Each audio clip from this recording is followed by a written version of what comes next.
ये है दिल्ली दर्पण। नमस्कार, मैं हूं बॉबी मिश्रा और स्टूडियो से लगातार हम ये चर्चा कर रहे हैं कि सहारा को लेकर के क्या कुछ हो रहा है, क्या अपडेट्स आ रहे हैं।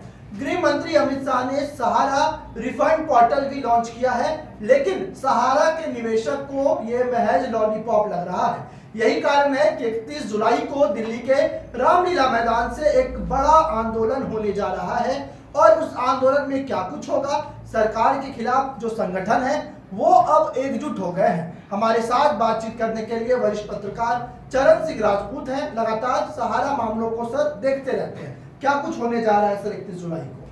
वो भी 31 जुलाई को मदन लाल आजाद जो ठगी पीड़ित जमाकर्ता परिवार के राष्ट्रीय संयोजक हैं, उन्होंने एक आह्वान किया 31 जुलाई को कि सारे निवेशक जो है देश भर के वो आए और सरकार से भुगतान लिया जाएगा। और उनके आह्वान का इतना असर हुआ कि जो अवैध शुक्ल है, जो लगातार उनके खिलाफ रहते थे, वो भी तैयार हो गए। और जितने भी संगठन हैं देश भर में जो सहारा के साथ साथ दूसरी ठगी कंपनियों की लड़ाई लड़ रहे हैं, वो सारे लोग जो है एकजुट होकर दिल्ली के रामलीला मैदान में पहुंच रहे हैं। और ये दावा किया जा रहा है कि लगभग 1 लाख से ऊपर जो है वो निवेशक दिल्ली के रामलीला मैदान में पहुंचेंगे।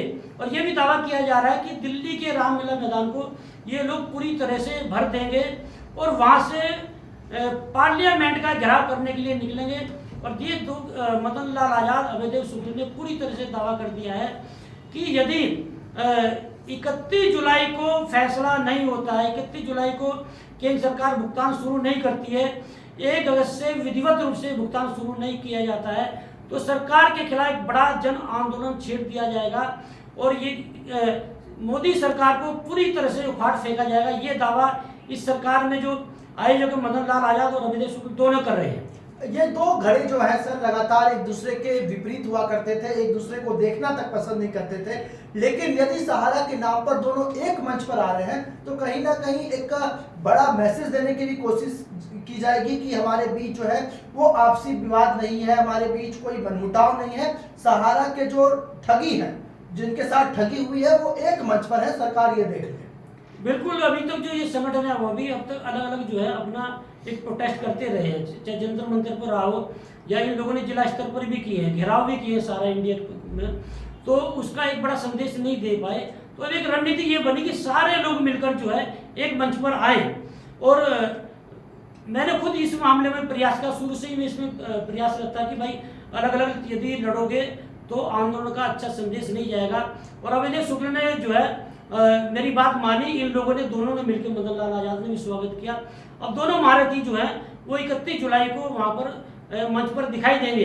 और अवैध शुक्ल रहे हों, जब मदन लाल आजाद रहे हों, नागेंद्र कुशवाहा रहे हों, अनिल सिंह एडवोकेट रहे हों, और जितने भी जो है आपके ऑल इंडिया जन आंदोलन संघर्ष न्याय मोर्चा में बड़े क्रांतिकार, उत्तर प्रदेश में संसार सिंह है, बिहार में मोहित कुमार है, झारखंड में उत्तम कुमार है, झारखंड में प्रभात कुमार है, उड़ीसा में उत्तम कुमार है, और जितने भी प्रदेश हैं, जितने भी प्रदेश अध्यक्ष हैं, वो अपनी पूरी टीम को लेकर दिल्ली के रामलीला मैदान में पहुंच रहे हैं। और ऑल इंडिया जन आंदोलन संघर्ष न्याय मोर्चा ने जो सक्रियता दिखाई है, ऐसा लग रहा है कि मदन लाल आजाद का जो संगठन है ठगी पीड़ित जमाकर्ता परिवार, उससे भी ज्यादा सक्रियता ऑल इंडिया जन आंदोलन संघर्ष न्याय मोर्चा दिखा रहा है।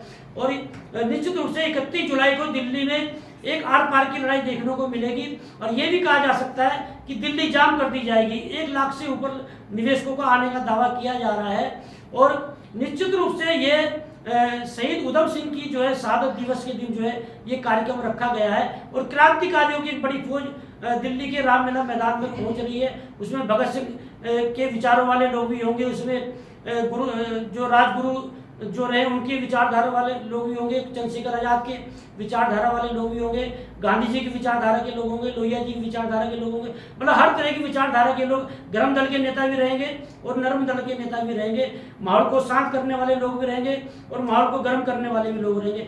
एक तरह से दिल्ली में 31 जुलाई को रामलीला मैदान में जो प्रदर्शन होगा वो देखने लायक होगा। अब पार्लियामेंट तक आप लोग पहुंचेंगे, उसके बाद इस पूरी रैली के बाद अगर बात करें पार्लियामेंट घेराव की, तो मानसून सत्र चल रहा है और बेहद ही संवेदनशील मसले मणिपुर को लेकर के विपक्ष पहले से ही हंगामा कर रहा है, और ऊपर से जब आप वहां तक पहुंचने की कोशिश करेंगे तो एक टकराव होगा। दिल्ली की पुलिस आपको रोकेगी, सुरक्षा जो कर्मी है वो रोकेंगे। कहीं ना कहीं ये डर नहीं सता रहा कि जो सिस्टम है वो परेशान करेगा? सहारा निवेशकों के साथ में जो दूसरे निवेशक हैं उनसे वो भी आप मिले नहीं हो। यदि आप मिलोगे, वो लोग मारने मरने को तैयार हैं। और क्रांति कभी व्यवस्थित रूप से नहीं होती, आप समझ लीजिए। क्रांति हमेशा अव्यवस्थित रूप से होती है, और ये क्रांति है। क्रांति में मरना मारना नहीं देखा जाएगा।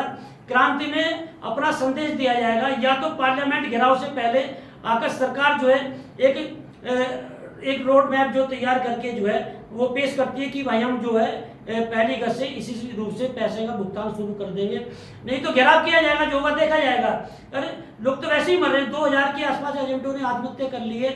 जो लोग लगातार जरूरत झेल रहे हैं, जो अपने बच्चों को नहीं पढ़ा पाए, जो अपनी बिटिया की शादी नहीं करा पाए, जिन लोगों से जिन्होंने पैसा लिया वो लगातार घर पर आकर तोड़ फोड़ कर रहे हैं, तो उस तोड़ फोड़ से जरूरत झेलने से अच्छा तो मैदान में लड़के मरा जाए, कम से लोग शहीद तो कहेंगे।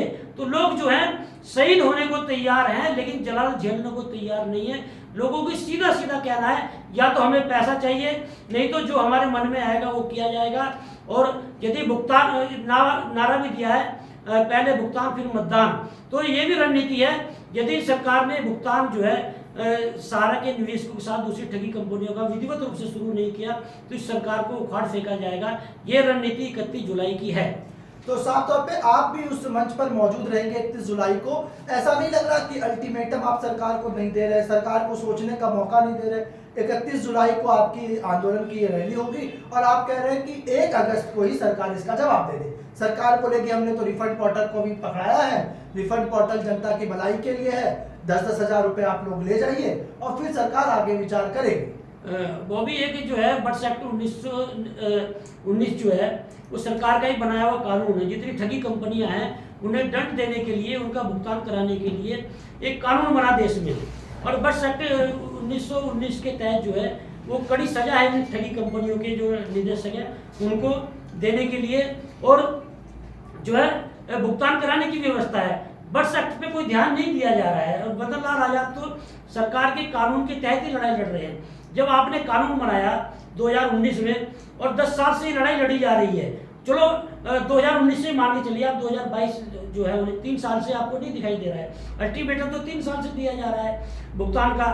तो ये जो 1 अगस्त इसलिए बोला गया है कि लगातार जो है सहकारिता मंत्रालय है, वहाँ पर आवेदन दिए जा रहे हैं, प्रधानमंत्री जी को भी पत्र लिखे जा रहे हैं, सारे जितने भी तंत्र हैं वह संदेश दिए जा रहे हैं। ऐसा नहीं कि अभी जो है ये आंदोलन की बात की गई है। ये आंदोलन जो है 6 से 7 साल हो चुके हैं, लगातार चल रहे हैं, जब सरकार की नींद नहीं खुल रही है। और अभी पोर्टल भी शुरू करा था, आप 10,000 रुपये देने की बात कर रहे हैं। आप बोलते ना कि हम सारा की संपत्ति जो है वो नीलाम करा रहे हैं, और सारे जो 2 महीने के अंदर या 3 महीने के अंदर सारे जितने निवेशक उनका भुगतान करा देंगे। भाई 10,000 का क्या लॉलीपॉप ही है ना। सरकार में क्या 3 लाख करोड़ का भुगतान आप कैसे करेंगे? आप दीजिए ना रोड में आप निवेशकों को, या जो आंदोलनकारी साथी हैं हमारे उन्हें तो कम एक विश्वास। अच्छा, आपने पोर्टल भी लॉन्च किया, कितने निवेशकों को उसमें बढ़ाया, कितने जो आंदोलनकारी हैं जो निवेशकों की लड़ाई लड़ रहे हैं उन नेताओं को बुलाया। आपने मनमानी रूप से एक पोर्टल लॉन्च किया और बोला साहब 10,000 तक का भुगतान हम लोग शुरू कर देते हैं। तो निश्चित रूप से ये जो 31 जुलाई को जो आंदोलन होने जा रहा है वो आर पार की लड़ाई होगी, और निश्चित रूप से सरकार को कोई ना कोई निर्णय 31 जुलाई को लेना होगा। क्या लगता है कि अगर सुब्रत राय की बात करें तो सरकार के बेहद ही करीबी हैं सुब्रत राय, और उसके बाद सरकार सुब्रत राय के गिरबान तक पहुंचेगी? हमें लग रहा है इस चर्चा के माध्यम से कि यह निष्कर्ष निकलेगा कि सरकार आपकी बातों को मानेगी और वहां तक सरकार ये फैसला लेगी। देखिए, सुब्रत राय नहीं है, देश के जितने भी पूंजीपति वो सरकार के करीबी हैं, और इस सरकार को मुझे कहते हो कोई हिचकिचाहट नहीं हो रही है। ये पूंजीपतियों की सरकार है। प्रधानमंत्री जी जो है वो गरीब होने का दावा करते हैं, वो कहते हैं साहब मैं फकीर हूँ। आप देख लीजिए विदेशी दौरे पे खर्चा नहीं होता है क्या? प्रधानमंत्री जी का रहन सहन देख लीजिए क्या। तो ये हमारे देश में प्रधानमंत्री नहीं, आप लाल बहादुर शास्त्री जी देखिए किस तरह के सादगी का जीवन था। चौधरी चरण सिंह जी देखिए, लाल किले पर जब भाषण दिया था, छीनी सी उनकी धोती थी और टोपी थी, साधारण किसान परिवार के लग रहे थे। आप भी प्रधानमंत्री अलग नहीं हुए कि आप यदि 4 कार्यक्रम में जाएंगे तो 4 बार आप ड्रेस चेंज करके जाएंगे। तो इस तरह की जो बातें सामने आ रही है, सुब्रत राय नहीं है जब सरकार को लगता है कि उखाड़ फेंकने वाले लोग आ गए हैं, जन आंदोलन शुरू हो चुका है और यही लोग 50 करोड़ लोग जिस दिन खड़े हुए देश में, ये सरकार सुब्रत राय नहीं है, कोई सा भी पूंजीपति उसका गिरवान पकड़ना ही पड़ेगा। और सरकार राजनीतिक दल किसी के नहीं होते हैं।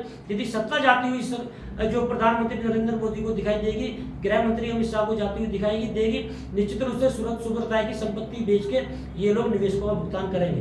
तो साफ तौर पे निगाहें सरकार की भी होगी कि 31 जुलाई को क्या कुछ होना है और क्या मैसेज यहाँ से निकल कर जाता है। तो आप भी उस मंच पर मौजूद रहेंगे और हम लोग भी लगातार सहारा के मुद्दे पर ये चर्चा करते रहे हैं कि आखिर कब सरकार क्या लेकर आ रही है और सहारा के जो निवेशक हैं उनके साथ क्या कुछ हो रहा है। तो 31 जुलाई को आप भी उसी मंच पर रहेंगे और लगातार हम भी ये अपडेट्स अपने दर्शकों को देते रहेंगे कि क्या कुछ होगा। फिलहाल सहारा एक जो है एक इस कार्यक्रम में मैं लगातार एक शेर बोलता हूँ।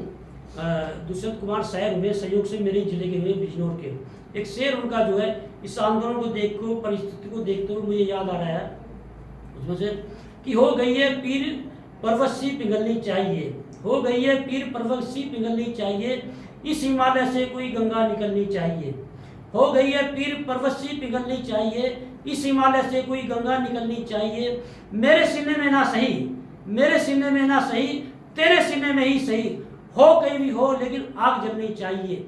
मैं सिर्फ हंगामा खड़ा करना मेरा मकसद नहीं, सिर्फ हंगामा खड़ा करना मेरा मकसद नहीं, मेरी कोशिश है ये सूरत बदलनी चाहिए, ये सूरत बदलनी चाहिए। हम लोगों का प्रयास ये भी है कि देश में जो व्यवस्था है, कुव्यवस्था कहूँगा, ये व्यवस्था भी बदलनी चाहिए।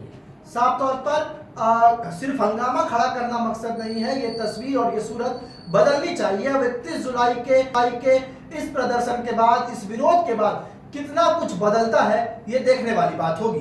फिलहाल देश दुनिया की तमाम खबरों के लिए आप हमारे चैनल से जुड़े रहें।